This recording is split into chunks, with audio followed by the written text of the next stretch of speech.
Are you ready to take control of your financial future with the Acorns investment app?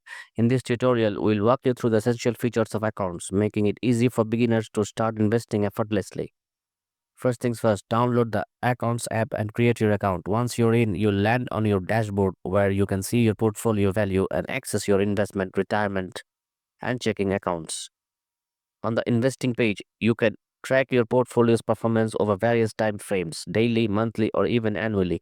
This feature is crucial for understanding how your investments are growing over time.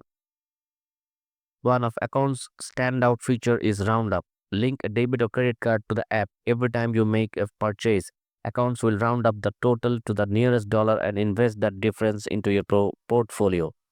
For example, if you buy a coffee for $3.50, Accounts will invest 0.50 for you.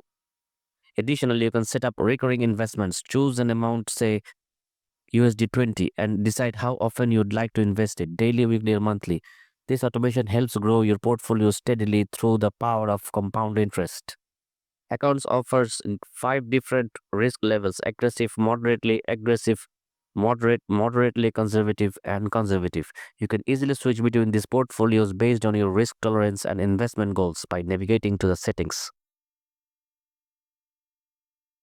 If you're interested in diversifying further, consider adding a small percentage of your portfolio to a Bitcoin linked ETF. While you can't invest directly in Bitcoin through accounts, this option allows you to dip your toes into cryptocurrency.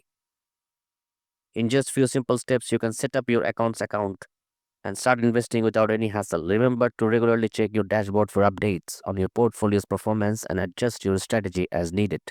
So, what are you waiting for? Download the Accounts app today and take the first step towards building your wealth.